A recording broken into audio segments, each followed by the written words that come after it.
8장 27절에서 35절 말씀을 통해서 잘 사는 삶이란 이런 제목으로 말씀을 나누고자 합니다. 메일이 왔는데 그 메일에서 이런 예화를 봤습니다. 1952년 7월 미국 텍사스주의 6살 소년 폴 알렉산더는 갑자기 어지럽고 목이 아픈 증세를 보였습니다. 가족들은 감기나 독감 정도로 생각했는데 의사는 뜻밖의 진단을 내렸습니다. 소아마비 바이러스였던 것입니다. 1952년 미국 전역은 6만 건이 넘는 소아마비가 발병을 했습니다.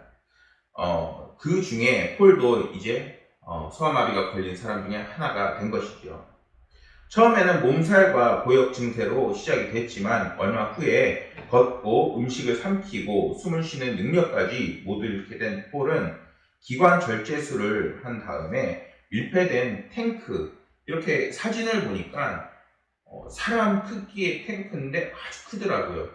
이제 거기에 그 사람이 들어가고, 그리고 6살 때 들어가서 이제 68년 78세까지 거기에 들어가 있는 지경이 된 것입니다.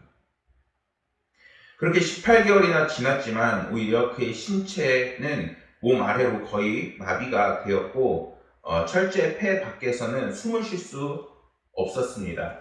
의사는 폴이 회복할 수 없다고 판단을 하고 그 부모에게 떠나보낼 준비를 하라고 이야기를 했습니다. 인공호흡기 철제 폐와 함께 집으로 돌려보냈습니다. 더욱이 전기로 움직이는 호흡기와 그 정전이 되게 된다면은 그 결과는 너무나도 끔찍할 수밖에 없는 상황이었습니다. 그런데 그의 인생은 그때부터 시작이 되었습니다. 폴은 10대 때부터 재활치료에 매진하고 철제통 밖에서 몇 시간 보낼 수 있을 정도로 상태가 좋아진 것입니다. 낮에 학교에 들러 수업을 듣고 밤에 통 안으로 들어가는 생활을 이어갔습니다. 그렇게 폴은 고등학교를 수석으로 졸업을 했습니다. 대학에 가서는 학사학위를 2개나 받았습니다.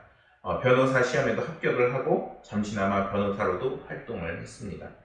물론 폴의 폐는 완치된 것이 아니었기에 통을 멀리 떠나서는 살 수가 없었습니다. 나이가 들고 신체 능력이 저하되면서 이제는 더 이상 밖에서 지낼 수가 없게 되었습니다. 그런데 폴은 낮이든 밤이든 대부분의 시간을 이제 통 안에서 보냈지만, 그리고 그럼에도 불구하고 그의 삶에서 도전을 끊임없이 이어나갔습니다. 그리고 8년 동안의 그 지필 끝에 자신의 인생에 담긴 회고록을 이제 내게 되었습니다. 그 제목은 철폐 속의 나의 삶이라는 책을 출간하게 된 것입니다. 여러분들은 여러분들의 삶을 어떻게 진행하고 계신가요? 이제 나의 삶은 잘 진행하고 계고, 그리고 나는 잘 살고 있다고 생각하고 계신가요? 아이들에게도 사실 이 질문을 굉장히 많이 합니다. 아이들이 신앙생활을 잘 하고 있는지 전화할 때 제 첫 마디는 이겁니다. 얘들아, 잘 지냈어? 어떻게 지내고 있었어? 그러면은 많은 친구들이 그냥 똑같이 보냈다고 이야기합니다. 특히 한국은 더한 것 같아요. 그냥 학원 가고 열심히 공부하고 부모님한테 순종하고, 또 그게 아니면 그냥 놀았다 이렇게 얘기를 하는 그 정도에서 멈추는 것 같아요. 그런데 반대로 생각해 보면은 방금 예화에 나왔던 폴보다 우리는 몸도 자유롭고, 그리고 능력도 얼마든지 있고, 또한 그 삶에서 도전할 준비가 우리가 결단만 한다면은 얼마든지 더 나은 삶으로 나아갈 수 있지 않나 생각해 보게 됩니다. 오늘 말씀에서 정말 우리가 그리스도인이라면은 하나님 안에서 어떻게 사는 것이 정말 하나님께서 기뻐하시고 또한 잘 사는 삶인지를 알려주고 있습니다. 오늘 나눈 말씀에서 주님께서 사람들이 나를 누구라 하느냐라고 이렇게 먼저 질문을 합니다. 제자들이 사람들이 주님을 세례 요한이다, 엘리야다, 선지자 중 한 명이다 라고 이렇게 이야기했다고 말씀을 전합니다. 당시 주님에 대한 평가가 다양했음을 이야기하고 있는 것이죠. 성경이 이러한 주님에 대한 평가를 자세히 말씀하는 것은 당시 사람들이 얼마나 주님을 제대로 알지 못하고, 또한 하나님의 아들 예수 그리스도를 알아보지 못하고 있는 것을 적나라하게 이야기하고 있는 것입니다. 그런데 이 말씀을 보면서 오늘날은 또 어떤가요?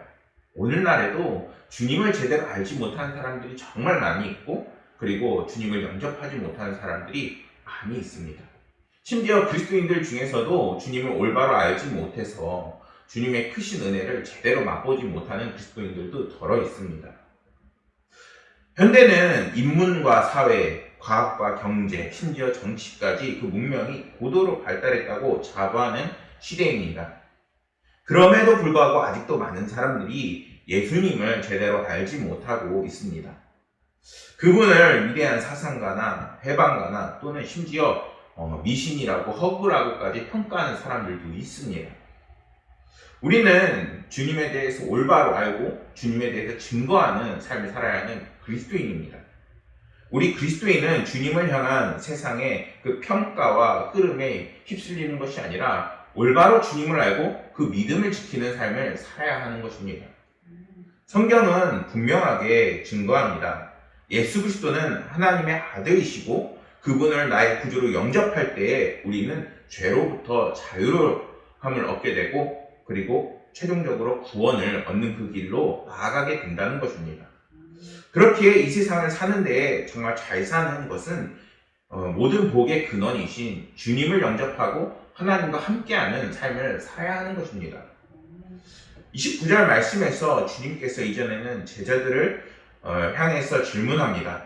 너희는 나를 누구라 하느냐? 이렇게 이야기하자 놀라운 고백이 나오게 됩니다. 뭐라고 이야기하죠? 주는 그리스도이시니이다. 이렇게 고백을 하고 있어요. 주님은 나의 구원자입니다. 주님은 우리의 구원자입니다. 이렇게 베드로가 고백을 하고 있는 것입니다. 베드로의 이러한 고백은 주님을 기쁘게 하는 답변이면서 우리 그리스도인들이 이제는 주님을 영접하기 위해서는 반드시 해야 하는 고백 중에 하나입니다. 만일 제자들이 먼저 언급한 세상 사람들과 같이 주님을 세례 요한이나 선지자라고 만약에 이야기했다면 그들은 결코 복음의 그 구원의 참맛을 볼 수 없었을 것입니다. 베드로의 이러한 고백을 들은 주님은 마태복음 16장 17절에서 19절 말씀에서 베드로를 이렇게 축복하십니다.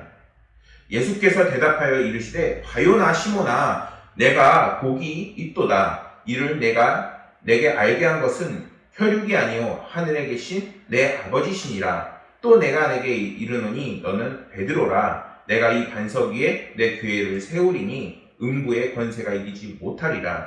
내가 천국 열쇠를 내게 주이니 내가 땅에서 무엇을 매든지 하늘에서도 매일 것이요 내가 땅에서 무엇이든지 풀면 하늘에서도 풀리리라 하시고, 주님은 베드로에게 주는 그리스도이시니다라는 그런 고백을 듣고 이런 엄청난 축복을 해주십니다. 주님을 깨닫는 그 지혜를 하늘로부터 받는 거예요. 그리고 이제는 베드로를 통해서 주님께서 교회를 세우시고, 이제는 그 교회가 있는 곳에 그 베드로가 하는 족족 이제는 하늘의 상급으로 바뀌게 되는 놀라운 은혜를 받게 되는 것입니다. 오늘날 우리가 아무리 선한 일을 하고 또한 하나님을 위해서 일을 한다고 해도 아마 궁금해요. 과연 나의 하늘 상급은 얼마나 쌓여있을까? 하늘 통장이 있었으면 좋겠어요. 보고서 오늘 하늘 통장은 이만큼 쌓였어. 이러면은 오늘 또 열심히 이제 하나님을 위해서 더 일을 하는 것이죠. 그런데 볼 수가 없어요. 그러면 그것보다 더 큰 축복이 무엇일까요? 그거는 베드로와 같이 우리가 이 땅에서도 매면은 하늘에서도 매이고, 하늘의 문이 열려서 정말 하나님께서 주신 크신 은혜가 오늘날 우리에게 임해야 한다는 것입니다. 이러한 주님의 말씀은 우리가 주님을 올바로 알고 주님을 믿는 삶이 얼마나 큰 축복이고 은혜임을, 정말 중요한 삶임을 이야기하고 있는 것입니다. 우리는 올바른 복음을 듣고 올바른 믿음을 가져야 합니다. 그리고 그것을 통해서 이제 하나님께서는 우리의 신앙생활을 이끄셔서 이제는 우리의 삶을 하나하나씩 도우시고 이끄시고 변화시켜 나가십니다. 그럴 때 우리는 하나님의 놀라운 은혜를 맛보게 되는 것입니다. 32절 말씀을 통해서 주님은 십자가 순환의 그 예고를 말씀하십니다. 그런데 그 후반부의 말씀에 보면은 칭찬을 받았던 그 베드로에게 주님께서 이제는 오히려 저주를 사단아 물러가라 이렇게 말씀하시는 것을 볼 수가 있습니다. 베드로가 예수님께서 이제 십자가에 달려 돌아가시고 이제는 부활하실 것을 말씀하셨을 때 막 강력하게 주님께 반대를 합니다. 주님, 왜 그런 것을 주님께서 고난을 받으셔야 됩니까? 그의 이러한 태도는 결국 주님께서 엄한 책망을 하셨는데, 그렇다면 베드로는 왜 이런 주님의 순환 앞에서 격하게 거부감을 반발했을까요? 어떻게 보면은 사람이라면은 이런 이야기를 들었을 때 당연히 이렇게 반응할 것 같아요. 그런데 그것은 주님께서 보시기에 고난 없는 영광을 기대하는 모습이었던 것입니다. 베드로는 주님께 정치적인 그 구원자, 그리고 유대 나라의 왕, 그리고 그 왕이 이제는 그 자리로 돌아가시면은 나도 그 옆에서 영광을 함께 맛보는 그 은혜를 누리고자 하는 그 마음이 담겨져 있는 것입니다. 한마디로 하나님께서 영적으로 그 고백했음에도 불구하고 그의 삶이 완전히 변화되지 못하고 여전히 이 땅에서 매여서 하나님의 일을 생각하지 못하고 있는 것을 볼 수 있게 되는 것입니다. 주님께서 갑자기 죽으신다고 하자 결코 그럴 수 없다고 만류를 합니다. 물론 베드로가 지금 함께 나눈 말씀처럼 깊게 생각하고 주님을 만류했다고 보기 힘들 수도 있습니다. 왜냐하면 그는 굉장히 혈기가 넘치고 순수한 사람이기 때문이죠. 그래서 순순히 주님께서 고난받으실 거라고 얘기하니까 거기에 대해서 그러시면 안 된다라고 이렇게 이야기할 수도 있습니다. 그런데 결국 주님께서는 그것이 사단의 요구와 크게 다르지 않다는 것을 말씀하십니다. 33절 하반부에 주님이 베드로에게 하나님의 일을 생각하지 아니하고 도리어 사람의 일을 생각한다라고 말씀하십니다. 하나님의 일이란 무엇입니까? 예수님께서 하나님의 영원하신 구속의 계획을 따라서 이제는 고난의 그 십자가를 지시는 것을 의미하는 것입니다. 그리고 사람의 일이란 고난과 죽음을 포기하시고 정치적으로 이제는 유다의 왕이 되시고 이스라엘 왕위에 오르셔서 영광을 누리시는 것을 의미하는 것입니다.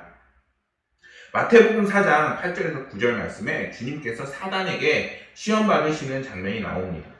마귀가 또 그를 데리고 지극히 높은 산으로 가서 천하 만국과 그 영광을 보며 그 이르되 만일 내게 엎드려 경배하면 이 모든 것을 내게 주리라 이렇게 이야기합니다. 사단은 예수님께 천하 만국과 그 영광을 보여주면서 나에게 경배하면 이 모든 것을 주겠다고 이야기했습니다. 한마디로 베드로의 이 만류에는 주님 십자가에 달려 돌아가지 마시고 사단이 이야기한 것처럼 세상의 왕이 돼서 그 영광을 누리소서 이렇게 하는 그 의미가 담겨져 있는 것입니다.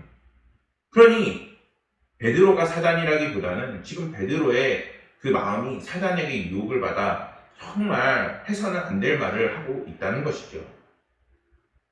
여러분, 우리는 과연 사람의 일보다 하나님의 일을 우선시하는 삶을 살고 있나요? 우리도 베드로처럼 하나님의 일을 생각하기보다는 사람의 일을 먼저 생각하는 삶을 살 때가 너무나도 많습니다.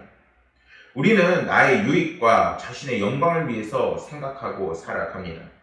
그리고 이것은 우리가 하나님의 말씀대로 살지 못하는 그 이유가 되기도 합니다. 그렇게 우리도 주님께서 이제 베드로를 사단이라고 책망을 하신 것처럼 그러한 책망을 들을 수 있음을 기억해야 하는 것입니다. 우리가 이러한 책망을 듣지 않기 위해서는 이제 우리의 삶의 그 방향과 가치관을 다시 한번 점검해야 합니다. 지금 내가 내 유익만을 위해서 살아가고 있는지, 내가 내 영광을 위해서 살아가고 있는지, 선하신 하나님을 신뢰하고 하나님 중심으로 하나님과 함께하는 삶을 살려고 하고 있는지 우리는 자신을 점검해 봐야 하는 것입니다. 그럴 때 우리가 하나님과 동행함으로 선한 영향력을 끼치는 삶, 하나님께 영광 올려드리는 삶, 그리고 하나님의 그 은혜가 들어오는 삶으로 우리가 바뀌게 되는 것입니다.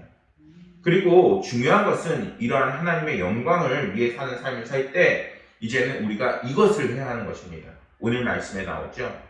이제는 자신의 십자가를 지고 복음을 위해서 사는 삶을 우리가 살아가야 한다는 것입니다. 이 말씀은 주님을 따르는 자들에게 반드시 주님을 함께 하는 삶을 살기에 그 고난도 함께 짊어지게 될 거라는 그 말씀이 담겨져 있는 것입니다. 주님을 따르는 자에게 있어서 그 십자가의 그 길은 피해갈 수가 없습니다. 그것은 주님이 지신 그 십자가, 주님께서 먼저 보여주신 그 모습만 봐도 우리가 그 길을 따라가기에 알 수가 있는 것입니다. 예수님을 믿음으로 찾아오는 다양한 고난과 고통이 있습니다. 고난은 예수님을 올바로 믿으려 하는 사람에게 자연히 따르게 되지요. 만일 주님을 믿는다고 하면서 나의 삶에 아무런 변화가 없고 고통이 나타나지 않고 그리고 세상과 함께 가려는 삶을 산다면 그것은 하나님께서 기뻐하시는 그리스도인의 삶이 아닐 것입니다. 그러나 우리는 그러한 고난과 고통을 두려워할 필요가 없습니다. 왜냐하면 성경은 우리에게 이렇게 말씀하기 때문입니다. 호세아 6장 1절 말씀을 보면은 오라 우리가 여호와께로 돌아가자. 여호와께서 우리를 찢으셨으나 도로 낫게 하실 것이요 우리를 치셨으나 싸매어 주실 것임이라 이렇게 말씀합니다. 이게 말이 무슨 뜻일까요? 주님을 따르는 삶을 살 때 우리의 삶 가운데 힘들고 어려움이 찾아올 수 있지만 주님께서 우리를 위로하시고 인도하시고 보호하시고 이제는 지혜와 능력을 더해주셔서 우리를 치유하시고 회복하게 하신다는 것입니다. 여러분, 주님과 함께하며 주님과 함께 그 십자가를 사는 삶이 정말 우리 가운데 은혜가 넘치는 삶이요 우리가 정말 잘 사는 삶인 것입니다.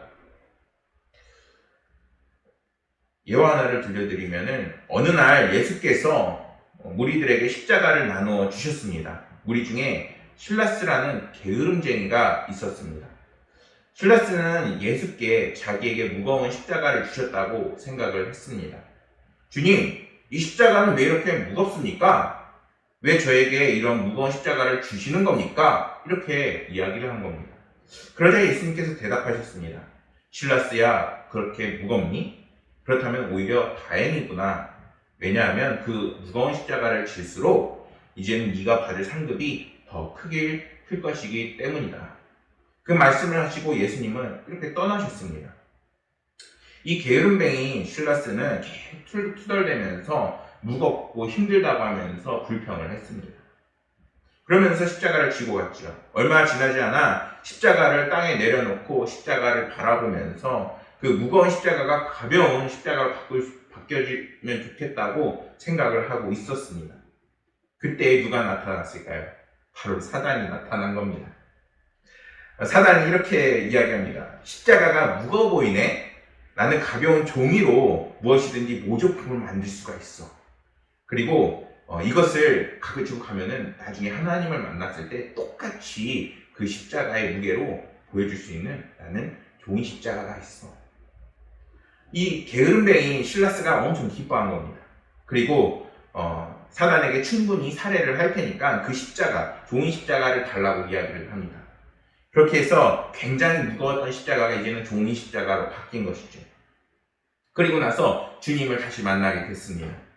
주님 보세요. 제가 이 무거운 십자가를 주님께 가지고 왔어요. 이렇게 이야기하니까 주님께서 잘했구나. 내 십자가에 걸맞는 상을 주겠다. 따라와라. 이렇게 이야기하시면서 실라스를 데리고 가셨습니다. 그리고 실라스는 그 종이 십자가를 지고 상을 받게 돼서 쾌재를 부르면서 이제 따라갔죠. 그리고 언덕 꼭대기에서 아름다운 저택이 있는데 그 저택을 가리키면서 저 저택이 너의 것이다 라고 이렇게 이야기하셨습니다. 실라스가 막 달려가서 집 문을 탁 열었는데 갑자기 돌풍이 부는 겁니다. 근데 그 집이 휙 하고 날아가 버리는 거예요. 주님 이게 뭐예요? 했더니 종이로 만든 집이었던 것입니다. 주님께서 실라스야 저 언덕에 있는 황금 저택은 네가 가지고 온 십자가의 무게란다 이렇게 말씀하셨다는 것입니다. 사랑하는 여러분, 정말 하나님께서 우리에게 잘 사는 법이 무엇인지 정말 은혜가 되는 삶이 무엇인지를 분명하게 알려주십니다. 오늘날 우리에게 제 십자가를 지고 이제는 복음을 위해서 살아가라고 분명하게 말씀하십니다. 그런데 거기에서 두려워할 필요가 없어요. 왜냐하면은 그 복음과 그리고 주님께서 인도하시는 삶을 통해서 하나님께서는 우리 삶에 정말 해결되지 않는 그 모든 문제들을 만져나가시기 때문인 것입니다. 단순히 나를 위해서 살아라, 하나님한테 헌금을 바쳐라 이런 이야기를 하는 것이 아닙니다. 하나님은 우리의 내면에서부터 우리를 치유하시고 이제는 나의 생각을 만지시고 나의 삶을 변화시키시고 나의 환경을 만지시고 우리의 길을 인도하십니다. 많은 영혼들이 이러한 놀라운 은혜와 그 축복을 경험하는 삶이 되어야 하는 것입니다. 그럴 때 그 마지막에는 또한 영원한 영생의 그 구원을 맛보는 축복까지 있는 것입니다. 우리 사랑하는 모든 성도님들이 이제는 주를 위해서 살고 그리고 그 복음을 따르는 삶을 살아서 이제 하나님으로부터는 영광을 받고 그리고 이 땅의 애씀을 통해서 더 큰 상급이 하늘에 맺혀지며 그리고 또한 하나님과 늘 동행하는 삶을 살아서 끊임없이 하나님의 은혜가 함께하는 삶으로 위로함 받으시고 크신 은혜가 함께 하시기를 간절히 소망하겠습니다. 기도하겠습니다. 하나님 아버지, 저희들이 오늘은 말씀을 통해서 정말 그 잘 사는 삶이 무엇인지 또한 주님께서 원하는 저희들의 삶이 무엇인지를 함께 말씀을 나누었습니다.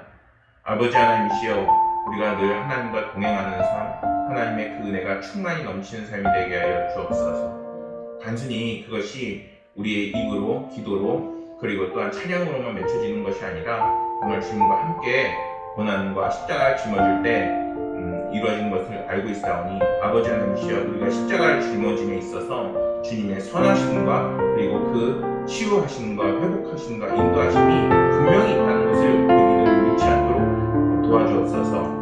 아버지 하나님이시여, 이제는 말씀을 마칩니다. 아버지 하나님께서 이 말씀이 저희들 삶 가운데 크신 은혜로